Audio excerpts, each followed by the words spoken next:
Van এ যান সেরাপেনিও। মামাবাড়ি বেড়াতে গিয়ে বদলায় জীবন। বিলাস জীবন ত্যাগ করে বৌদ্ধ ভিক্ষু হন 4,000 কোটির উত্তরাধিকারী। আনন্দের প্রথম পক্ষের সন্তান আজহন। আজহনের জন্মদাত্রী মোয়াজরংসে সুপ্রিন্দা চক্রবন তাইল্যান্ডের রাজপরিবারের সদস্য। আজহনের শরীরেও তাই রাজবংশের রক্ত বইছে। 1999 সালে প্রকাশিত হয় লেখক রবিন শর্মার বিখ্যাত বই the monk who sold his ফেরারি।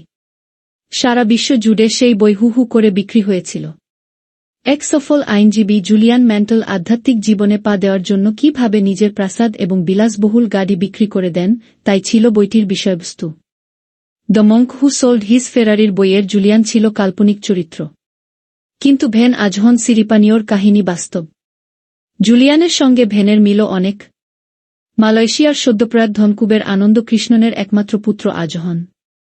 বর্তমানে পাকাপাকিভাবে মালয়েশিয়ায় থাকলেও আনন্দের জন্ম তামিলনাড়ুতে। তিনি বেশি পরিচিত ছিলেন একে নামে। মালয়েশিয়ার নামী টেলিকম সংস্থার মালিক ছিলেন আনন্দ। মালয়েশিয়ার টেলিকম শিল্পে পরিবর্তন আনার ক্ষেত্রেও ছিল তার। বন্ধ হয়ে যাওয়া টেলিকম সংস্থা এয়ারসেলের অন্যতম মালিক ছিলেন তিনি। টেলিকম সংস্থা ছাড়াও সংবাদ মাধ্যম, প্রাকৃতিক গ্যাস এবং তেল, নির্মাণ ব্যবসা, উপগ্রহের যন্ত্রাংশ তৈরির সংস্থাতেও বিনিয়োগ ছিল আনন্দের। বিভিন্ন সংবাদ মাধ্যমের প্রতিবেদন অনুযায়ী আনন্দের মোট সম্পত্তির পরিমাণ 4,000 কোটি টাকা। আনন্দের সেই বিপুল অর্থভাণ্ডারের উত্তরাধিকারী তার একমাত্র পুত্র আজহন। কিন্তু বাবার তৈরি ব্যবসায়িক সাম্রাজ্যে মন নেই তার। তিনি বিরাজ করতে চান আধ্যাত্মিকতার সূক্ষ্ম স্তরে। হয়েছেও তাই।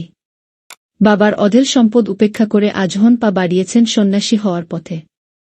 বেছে নিয়েছেন বৌদ্ধ ভিক্ষুর জীবন। তবে বাবা বেঁচে থাকতেই সন্ন্যাস নিয়েছিলেন তিনি। আজহনের বৌদ্ধ ভিক্ষু হওয়ার সিদ্ধান্তে বাধা হয়ে দাঁড়াননি বাবা আনন্দ। বরং তিনিই নাকি সব থেকে বেশি উৎসাহ জুগিয়েছিলেন পুত্রকে। আজহনের বৌদ্ধ ধর্মের প্রতি বিশ্বাসের অন্যতম কারণও কিন্তু তার বাবাই। আনন্দ একজন নিবেদিতপ্রাণ বৌদ্ধ ধর্মাবলম্বী। দেশে বিদেশে বিভিন্ন অসরকারি সংস্থায় দানধান করার জন্য সুনাম রয়েছে তার। তাই ছেলে পার্থিব সম্পদের মায়া ত্যাগ করে কঠিন জীবনযাপন বেছে নিতে চায় শুনে বাধা দেননি আনন্দ।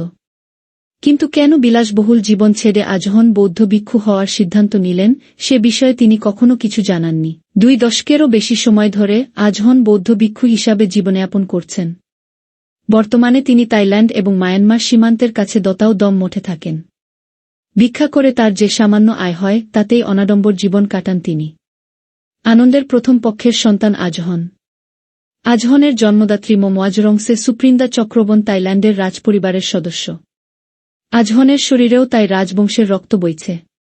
বর্তমানে থাইল্যান্ডের একটি মঠে বৌদ্ধ ভিক্ষু হিসাবে জীবন কাটালেও আজহনের বেড়ে ওঠা ব্রিটেনে। 2 বোনের সঙ্গে সেখানেই তিনি মানুষ হয়েছেন। আজহনের যখন 8 বছর বয়স, তখন তিনি তার মায়ের পরিবারের সঙ্গে দেখা করতে থাইল্যান্ডে যান। এই ভ্রমণের সময় নাকি তিনি সিদ্ধান্ত নিয়েছিলেন যে তিনি সন্ন্যাসীর জীবন কাটানোর অভিজ্ঞতা সঞ্চয় করবেন। অভিজ্ঞতা সঞ্চয়ের জন্য শুরু করলেও শীঘ্রই আজহনের জীবন চিরতরে বদলে যায়। শীঘ্রই পার্থিব সম্পত্তি ত্যাগ করে পুরোপুরি সন্ন্যাসী হওয়ার সিদ্ধান্ত নেন তিনি। উল্লেখ্য, বিভিন্ন ভাষায় দক্ষতা রয়েছে আজহনের। মোট 8টি ভাষা রপ্ত করেছেন তিনি। আজহনের জীবনকাহিনী অনেক তরুণ তরুণীকে অনুপ্রাণিত করেছে।